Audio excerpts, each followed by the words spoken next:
post-Katrina, the workers arrived in the United States to build oil rigs. And so this company was receiving the most skilled workers in the world through this trafficking scheme at a fraction of the cost of US workers. He taught me the inner workings of the camp. He taught me the pressures on these men. And over the course of months and meals, we orchestrated this escape after disasters. Mayors who are cheering on deportations suddenly turn, and all they have is gratitude for the immigrant workers.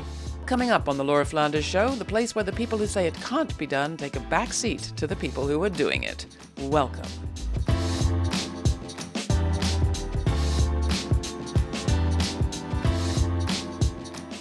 Hours ago, minutes ago, these men were behind barbed wire, locked in the strongest cage that man could devise.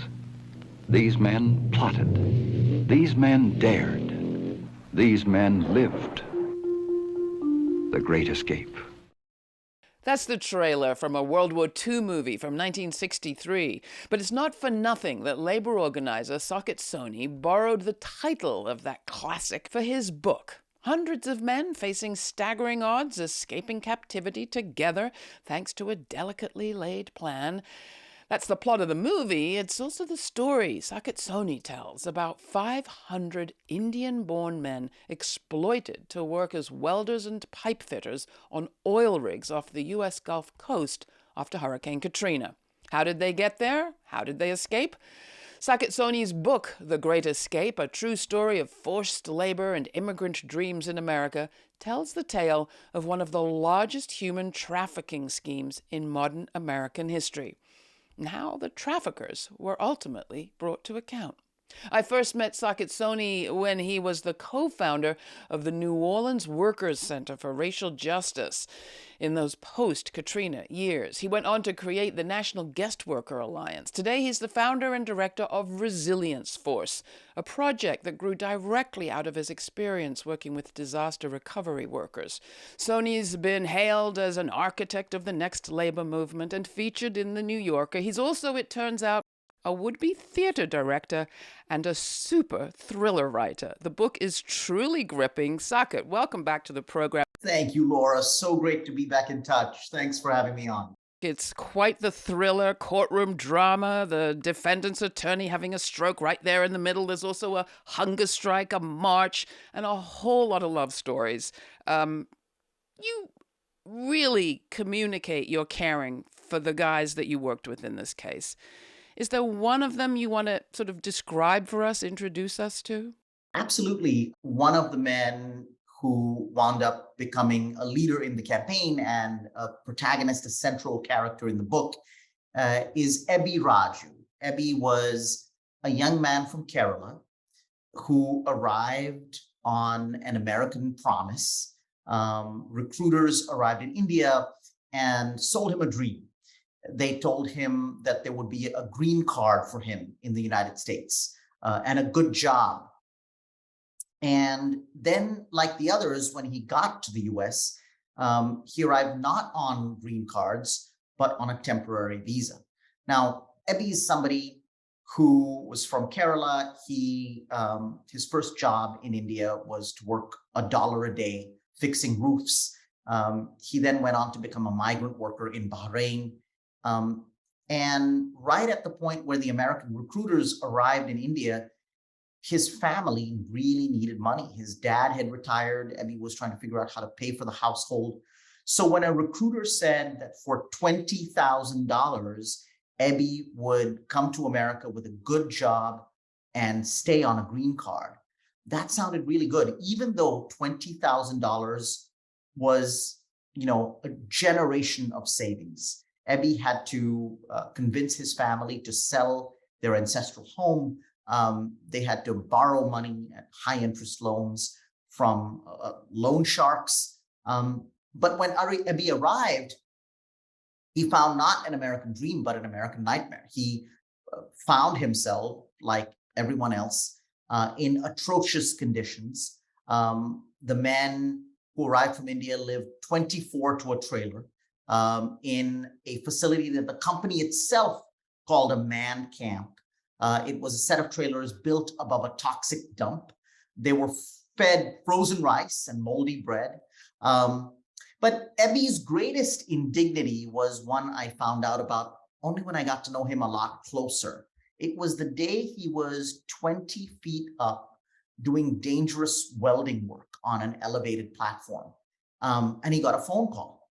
He picked up, and it was his wife. He'd just been married, and his wife, Binsi, was going into surgery. She was pregnant. And not only could he not be with her, but he wouldn't even get to see the son that she had that day, the son that was born to them that day in person for another 3 years. And that was the day that later on Ebi recounted, the day he broke, the day that represented the greatest offense in the labor camp, and the day that made him join the campaign. When did you first hear from these workers? I first got a mysterious midnight phone call on my birthday in 2006. It was a mysterious caller who was too scared to give me his name, but I could tell from the way he spoke, and especially from the way he said my name, that he was from India. Now, I got phone calls all the time from laborers around the Gulf Coast, but most of them were either African Americans or white workers, local workers from the Gulf Coast, or they were Latino immigrants. And I wondered to myself, what on earth was an Indian man doing in the ruins of the post-Katrina Mississippi Gulf Coast? What I discovered was that he was one of 500 Indian laborers who had been lured to the US on the promises of good work and green cards. How did you work with them to get them to become the activists that they were? Or were they at a kind of latent level activists? I mean, they'd reached out to you, which was quite something, but they were in a very perilous position. My first meeting with them was a disaster. During that mysterious phone call, the man who wanted help was too scared to talk to me, but he told me to meet him clandestinely at a place he called, in his particular English, the Secret Catholic Church. I went on a hunt, and it turned out to be the Sacred Heart Catholic Church in Pascagoula, Mississippi, a small town, small shipyard town. I went in to meet with these workers, opened the door expecting 3 workers, and there were 100. There was one man who was deep in the audience who then reached out to me, a man named Rajan. And this is the one I ended up partnering with, one of these workers. Rajan was the kind of partner a labor leader dreams of. He taught me the inner workings of the camp. He taught me the pressures on these men. He also taught me, Laura, how to cook. And over the course of months and meals, we orchestrated this escape out of a heist movie. The men that you work with are the center of the story, and your relationship with them, their relationship with each other, with their families. Zoom out, though, and you have this structure of interconnected bad guys, if you like. Describe, if you would, the relationship between the recruiters, the corporation, and ultimately, I hope I'm not letting too much out of the bag here, U.S. authorities. The workers arrived in the United States to build oil rigs for a large Gulf Coast oil rig builder. This company was private equity owned, and it was, like a juggernaut. There were contracts after contracts, a long pipeline. And so this company was really receiving the most skilled workers in the world through this trafficking scheme at a fraction of the cost of US workers. We can name names. I mean, we're talking about Signal International. There was a lawsuit. We're talking about Signal International. That's right, Signal International, giant, sprawling and growing behemoth of an oil rig builder. But the way the workers got there is a very fascinating story. At the center of it is an immigration attorney in New Orleans named Malvern Burnett. And in the book, I say Malvern Burnett always thought of himself as the immigrant's best friend. He was the last person you'd expect to find in federal court denying his role in one of the largest human trafficking schemes in modern US history. So that is the strange part of the story, an immigrant's best friend winding up at the center of a forced labor ring. So after Hurricane Katrina, Malvern Burnett found himself in a personal financial crisis. And he entered into this scheme to provide these workers to the company and made millions of dollars in the process. It was a Faustian bargain. None of this would have been possible if there hadn't also been laws permitting immigrants to be brought into this country on special visas. The whole thing was propped up by that opening in the legal system. Talk a bit about that, because I do want to emphasize that while there are individual heroes here, there's also some structural problems that, in fact, your Resilience Force project has set up to address. But let's go back to where did government come in and the legal structure and our immigration laws? Well, Malvern Burnett was an expert on the United States' intricate and largely very difficult to understand immigration system. So when the company, Signal International, said, look, we need workers for years.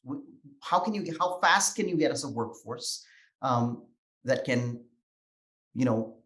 come from India, work for us and build oil rigs for years? Malvern knew that the fastest way to get these workers was not on green cards. That's nearly an impossibility, but on temporary short-term visas. These are visas that are meant to solve a temporary labor need. Of course, the company's labor need was not temporary, and the workers were told they were coming on green cards. But in fact, they were brought by this recruiting trio on something called an H-2B visa, a temporary short-term visa that allows workers to come in, work for some months at a time, but after the work was done, they would need to go back home to India. That's not what the workers were expecting, but that's what they were, that's what they were brought on. The other government actor here was an even stranger one, the ICE agent, and the whole system of immigration enforcement helped keep these workers in forced labor. Without giving too much away, a person right at the center of this scheme is an ICE agent, an immigration cop called Alvin Ladner. This ICE agent had his own personal motivations for surveilling and hunting down and attempting to jail and deport the men. I learned in this a little bit about you. You tell some of your own story that I certainly didn't know, including that you had once wanted to be a theater director. My parents were probably the only ones in the history of India to let their son go to America for a theater degree. But that's what I was doing when I missed an immigration deadline of my own. I became undocumented, and I really thought nothing of it. I thought it was only a little more serious than an unreturned library book. But then 9/11 happened, and like many, many immigrants in the United States, I lost my foothold in America. That's what turned me from theater to community organizing. I can't help thinking that you brought some of your kind of theater skills, talents, instincts to the organizing. I'm thinking particularly of the scene where you win over the guy who is perhaps the most reluctant, who's acting sort of as a snitch, as an information gatherer for the company, at one of the most important meetings that you have with the organizers. At a key moment in the book, the company finds out that something's afoot, that there are activists among the workers, people who are seeking out the advice of an outside character, me, that we're holding secret meetings. And the company actually attempted to deport my leaders in the labor camp. The reason they did that was because of a few snitches they had among the workforce. What I had to do was convince those informants, the workers who were colluding with the company, to really join me, to look at the company, understand that was all lies in the first place. There were never any green cards, and join me. And the key character that I had to convince was a young man who was also from North India, and in fact, also from Delhi, from the same city as me. When I was imagining what he looked like, I expected, some kind of bully. In fact, this was a very handsome, Bollywood star looking son of a police officer named Hemant. He was, really very striking, really charismatic. And it was easy to see why people followed him. He led a whole crew of workers in the labor camp, all from North India. And it was really important for me to bring the North Indians on board so that everybody would join the campaign. We're talking about the book, The Great Escape, but also the story of how 500 Indian-born workers managed to break out of captivity-like conditions in working camps and man camps in Mississippi and in Texas in order to assert their rights, and ultimately did bring the traffickers to account. There was a $14 million settlement in one group of cases, $20 million in another. It's an extraordinary story. I can't help feeling it's like one of the biggest, most important labor stories most people have never heard of. Looking back on it now, Saket, I see so much here that is important. And I also wonder how much has or hasn't changed. On the one hand, the relationship between ICE, our immigration authorities, our laws, and the corporations that benefit off this kind of labor, has anything changed? Secondly, on the side of the organizers, you are bringing together civil rights organizers with activists coming from India. You're referring, before the end of the book, to the British imperial experience and their importation of coolies to take the place of formerly enslaved Africans after abolition. You have a very global scope, and yet we are in a country that organizes typically quite parochially, and perhaps was doing that at that time.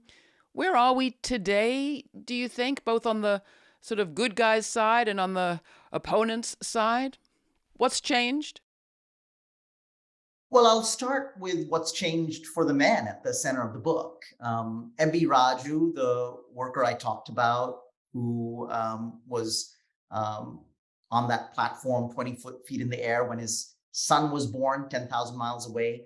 At the end of the book, there's this beautiful scene of Ebi at the Atlanta airport and his wife Binsi holding their now 3-year-old son coming up the escalator, and they embrace, they reunite, they meet for the first time. Ebi hugs his son, and they start their American lives. And actually, just a few months ago, Ebi sent me a picture of himself and Binsi as first-time voters, not just in the US, but as first-time voters in any country, in Houston, during the last US midterms. So these men are now in America. They're fully Americans. They're recognized as such. They're going to their citizenship ceremonies. These workers in this book, though I didn't know it at the time, were the first of a growing workforce that I call the resilience workforce, workers who rebuild after hurricanes, floods, fires, and other disasters. And as climate change has proceeded, as disasters have become more frequent and more destructive, this workforce has grown, and it's largely still immigrant and largely undocumented and very vulnerable. And just like these workers in this book, newer immigrants who come into this workforce follow hurricanes, floods, and fires. They follow disasters, and I follow them with my team, and we protect them. I've come to see them as America's white blood cells. They're right at the center of rebuilding and repair and healing. They're best shot we have for people coming home, but they're still, unrecognized and vulnerable to exploitation and abuse. One of the hopes that I have for this book is that it'll spur more people to say, well, how can I help? How can I make sure that people like that have the dignity they deserve? What needs to change? I mean, on a purely self-interested level, you've got an aging US population, a declining now Chinese population, you've got the climate crises you just mentioned, and we've just seen what happens when you have the kind of dislocation to the global economy that we're still reeling from on the level of markets and also migration. Shortage of workers, people are constantly complaining about. What needs to change purely for the survival of the U.S. economy, do you think, when it comes to the more mobile movement of global labor? Well, What I see in my work every day uh, is exactly the kinds of solutions that I think are needed at a global level or at a national level. In small towns and large cities across America, after a flood or a fire or a hurricane, um, immigrant workers roll in, right? And these are often towns where the number one priority of the local population and the local political leadership before the hurricane was building a wall to keep immigrants out. Places like Florida, where Hurricane Ian hit just months ago. Weeks before the hurricane, DeSantis had shipped migrants to Martha's Vineyard and Kamala Harris's house in Washington. And after the hurricane, DeSantis's constituents, those very people who cheered him on, now needed those migrants back to rebuild their homes and schools and cities after a massive hurricane. And you know what? They're working together now. I see friendships form between the US born and the immigrant workers. I see the gratitude of local mayors who are deeply conservative and cheering on deportations suddenly turn and all they have is gratitude for the immigrant workers. I think that's what we need at a national level is systems of repair and rebuilding, not just an immigration system, but systems of repair and rebuilding this country that are focused on solving problems and that band people together to solve those problems. And out of that problem solving also comes new friendships that are bases for our new resilience, the resilience we need for the future we need to face. And the people on that resilience force, what rights do they have? What protections? Well, right now they have very little. Right now they have only what we can win for them. These workers wake up in their cars, or they sleep and wake up under their cars on Home Depot parking lots. They wash themselves with bottled water. And then before dawn, they get to work rebuilding homes and roofs and schools and cities. They often fall off those roofs. They return home often without pay. When they come forward and push to be paid by contractors who owe them, they have to risk punishment. Contractors often call the police or threaten to call immigration. That's the system we have now. That's the world as it is. But it's not the world that we want, and it's not the world we need to have. In reality, we need these workers. We need them to be safe and skilled and secure. We also don't have enough of them. What we're really trying to do at Resilience Force is build this million-strong, massive, skilled workforce we need to rebuild American cities, but also to build new social fabric in America. Our guest is Saket Soni. He's the author of The Great Escape, a true story of forced labor and immigrant dreams in America. It's just out. We'll have a link at our website. Saket, thank you so much for coming back on the program, and congratulations on a fantastic story, brilliantly told. Thanks, Laura.